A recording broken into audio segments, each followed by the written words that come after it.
যে কোনো মুহূর্তে আমাদের পা যেতে পারে, যে কোনো লোকের পা চলে যেতে পারে। আমার মতে এটা সম্পূর্ণ বন্ধ করে পুরাটা রিপেয়ার করা উচিত। এটা অনেক ঝুঁকিপূর্ণ, অনেক ঝুঁকিপূর্ণ। যে কোনো মুহূর্তে এটা পা ঢুকে যেতে পারে। এই যে দেখেন ব্রিজের যে অবস্থা, পারাপারে খুব ঝুঁকিপূর্ণ। আমরা ব্রিজ পারাপার হতে পারি না, পথচারীও পারাপার হতে পারে না, খুব রিস্ক এই অবস্থায় পারাপার হওয়া। এই যে দেখেন ভাঙ্গা কি অবস্থা, পুরো ব্রিজ, যে কোনো মুহূর্তে আমাদের পা যেতে পারে, যে কোনো লোকের পা চলে যেতে পারে, অ্যাক্সিডেন্ট দুর্ঘটনা হতে পারে। গুলা ভাইগা যাইতেছে দেখা ক্ষয় হয়ে গেছে, তো এই কারণে কাঠ দিয়ে রাখছে।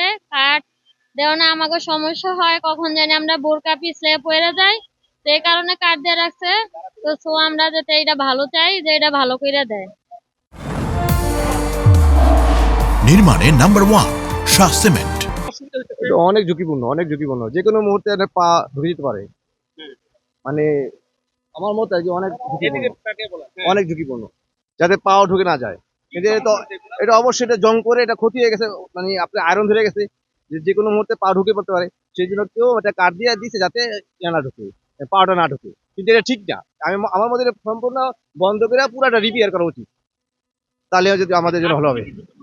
অবশ্যই ঝুঁকিপূর্ণ, এটা যে কোনো সময় স্লিপ খেতে পারে।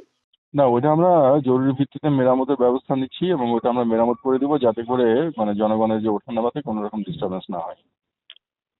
আচ্ছা, সেখানে জনগণের একটা দাবি আছে যে তাদের উপরে একটা আচ্ছাদন যদি থাকে তাহলে এই এই ক্ষতিগ্রস্তটা কম হবে, এই ধরনের একটা তাদের দাবি আছে, সেই ব্যাপারে একটু বলবেন। আচ্ছা, এটা আপনি বললেন, এটা আমি শুনলাম, এটা আমরা চেষ্টা করব কিংবা চিন্তা করব যে এটাকে উপরে ছাত্রা দেওয়া যায় কিনা।